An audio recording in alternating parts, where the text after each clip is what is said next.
दोस्तों, एक ऐसी संस्था जो युद्ध नहीं लड़ती है लेकिन शिक्षा और विरासत बचाने के लिए वो लड़ाई लड़ती है। आज हम उसी संस्था की बात करने जा रहे हैं। नमस्कार दोस्तों, मेरा नाम है ललित यादव और आज हम पढ़ने वाले हैं यूनेस्को। आज हम यूनेस्को के बारे में जानेंगे ये क्या है और ये कैसे काम करती है। तो चलो चलते हैं अपने टॉपिक पर, यानी कि यूनेस्को। हमारे टॉपिक का क्या नाम है? यूनेस्को। आज हम यूनेस्को के बारे में जानने वाले हैं। ठीक है, यूनेस्को। यूनेस्को की बात करें तो आपके दिमाग में आ रहा होगा सर ये यूनेस्को यूनेस्को क्या है, इसका उद्देश्य क्या है, इसकी फुल फॉर्म क्या है। उन सब के बारे में चलो हम आगे बात करते हैं। सबसे पहले जानेंगे इसकी फुल फॉर्म के बारे में, यानी कि यूनेस्को। यूनेस्को की फुल फॉर्म की बात करें, देखो लिखे देते फुल फॉर्म, आप कंफ्यूज होंगे। फुल फॉर्म ऑफ यूनेस्को लिखता हूं मैं। Full form of UNESCO. ठीक है, अगर इसकी फुल फॉर्म की बात किया, फुल फॉर्म इसकी क्या होगी? United Nations, United Nations educational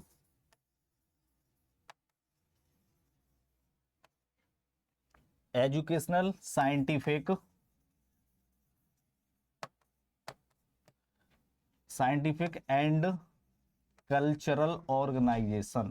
ठीक है, कल्चरल ऑर्गेनाइजेशन इसकी ये फुल फॉर्म है। ठीक है,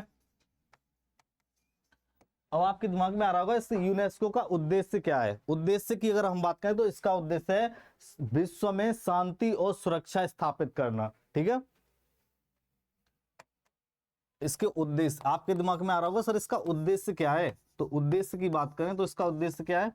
विश्व में शांति और सुरक्षा स्थापित करना शिक्षा और संस्कृति के माध्यम से। ठीक है, यानी कि शिक्षा और संस्कृति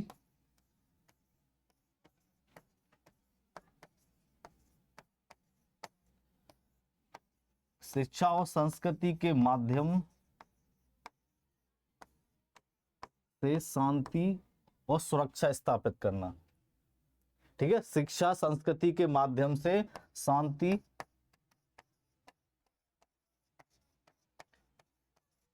और सुरक्षा स्थापित करना। ठीक है,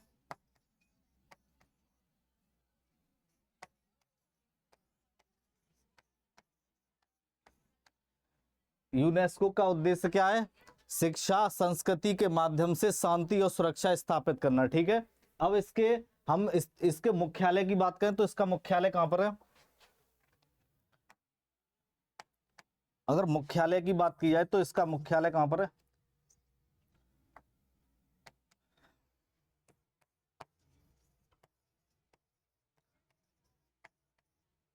मुख्यालय इसका कहां है?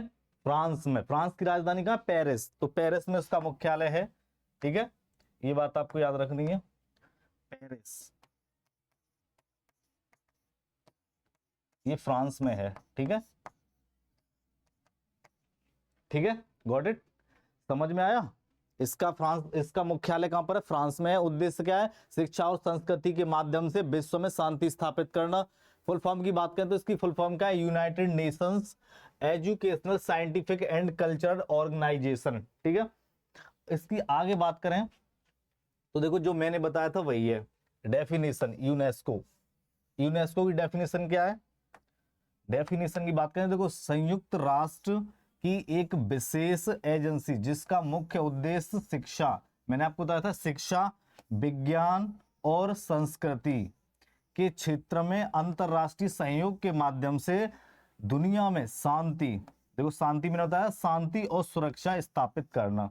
ठीक है, यानी कि दुनिया में शांति और सुरक्षा स्थापित करना यूनेस्को का मुख्य उद्देश्य है। इसकी अगर हम स्थापना की बात करें या इसके अध्यक्ष की बात करें तो वो कौन है? अगर हम इसकी स्थापना की बात करें तो इसकी स्थापना 16 नवंबर 1945 को हुई थी। कहां हुई थी? फ्रांस में। कहां पर? फ्रांस में। किस जगह? पेरिस में। मुख्यालय कहां है इसका? फ्रांस के पेरिस में इसका मुख्यालय है।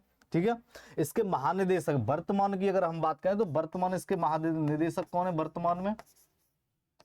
वर्तमान में इसके महानिदेशक हैं ऑड्रो एजोल। ठीक है, ऑड्रो अजोल। ठीक है, सदस्य देशों की अगर बात करें तो सदस्य देश कितने हैं? 194 कंट्री इसके मेंबर हैं और 12 सहयोगी सदस्य, यानी सहयोगी सदस्य वो देश हैं जिन्हें देश का दर्जा प्राप्त नहीं है, एक तरह से वो राज्य हैं, ठीक है। वो कितने हैं? 12।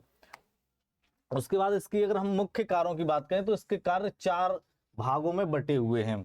एक तो है धरोहर संरक्षण देना। धरोहर संरक्षण मतलब आपके यहाँ कोई भी हिस्टोरिकल चीज, जैसे ताजमहल है, लाल किला है, उसके अलावा दिल्ली का लाल किला है और बहुत सी ऐसी चीजें से इमाम बाड़ा वगैरह, ये क्या है? अपनी विरासत वाली चीजें हैं, तो उनको क्या है? संरक्षण प्रदान करना। मानवता के लिए महत्वपूर्ण संस्कृति और प्राकृतिक मिश्रण स्थलों को विश्व धरोहर संरक्षण देना।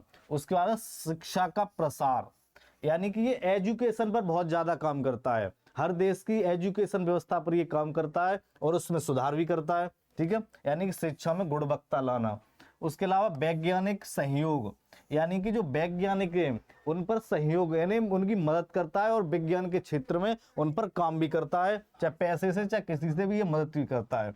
संस्कृति विरासत, यानी वहाँ की संस्कृति है, संस्कृति जैसे मंदिर हो गए, लैंग्वेज हो गई, उन सब को भी संरक्षण प्रदान करती है, भाषाओं पर संरक्षण प्रदान करती है, ठीक है। उसके बाद भारत और यूनेस्को के इतिहास की अगर हम बात करें तो जब यूनेस्को स्टेबलाइज हुई थी 1945 में, तभी भारत इसका सदस्य बना था, यानी कि भारत इसका 1946 में सदस्य बन गया था। इसकी स्थापना हुई थी 1945 में हुई, लेकिन इसने जो काम शुरू किया था 1946 में किया था। भारत 1946 में इसका सदस्य बना था, ठीक है। देखो 1946 में निरंतर इसके साथ में काम कर रहा है। भारत यूनेस्को के संस्थापक सदस्यों में से एक है, यानी कि जब इसकी स्थापना हुई थी उस समय भारत इससे जुड़ा हुआ था। यह साझेदारी भारत और समृद्धि संस्कृति विरासत की वैश्विक पटल प्रस्तुत करने के संरक्षण के मुख्य माध्यम रहा है, ठीक है। उसके बाद हम बात करें भारत में यूनेस्को कितने हैं, यूनेस्को जो स्थल हैं वो कितने हैं अभी वर्तमान में?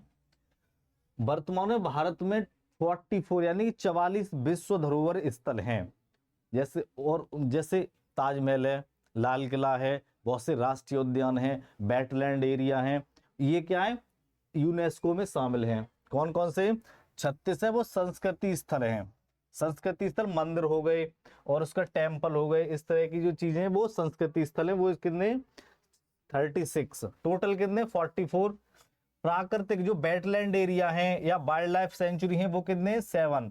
और एक है मिश्रण स्थल, इसमें क्या है? प्रकृति भी है और संस्कृति भी है, दोनों को मिलाकर के जो बना है वो एक मिश्रित स्थल है, ठीक है। उसके बाद अगर हम बात करें तो इसके संस्कृति स्थल की बात करें तो संस्कृति से रिलेटेड, कल्चर से रिलेटेड कितने हैं? 36 कल्चरल साइट, 36 कल्चरल साइट है। देखो कौन कौन सी? उसमें ताजमहल है, आगरा का लाल किला है, अजंता एलोरा गुफाएं हैं, दिल्ली का लाल किला है। ऐसी ये 36 संस्थाएं हैं जो इसमें यूनेस्को में शामिल हैं, ठीक है।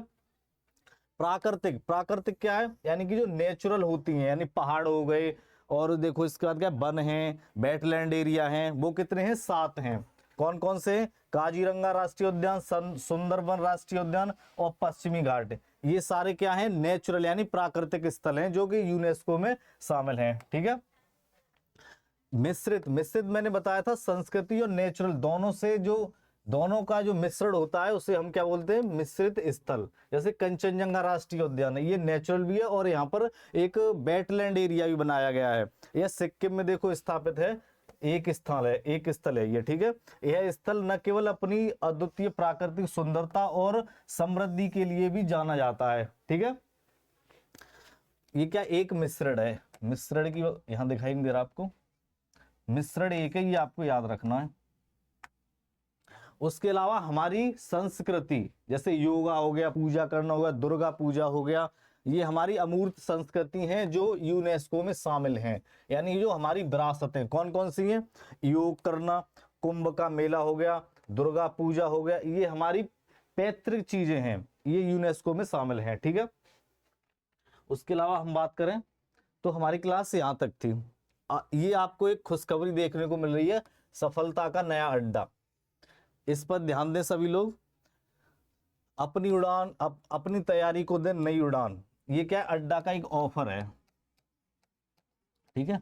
अड्डा का ये क्या है? एक ऑफर दिया अड्डा ने कि जो भी student UPSC, SSC, railway, banking, किसी भी एग्जाम की तैयारी कर रहे हैं और वो बैच खरीदना चाहते हैं, तो उस बैच पर वो ES 100, कितना ES 100 अगर कोड यूज करेंगे तो उन्हें 70% तक का ऑफर मिलेगा। कितना मिलेगा? 70%, यानी कि 65 से 70% तक का ऑफर हर बैच पर मिलने वाला है। तो आज ही अपना ज्वाइन करें। थैंक यू, आज के लिए इतना ही, धन्यवाद।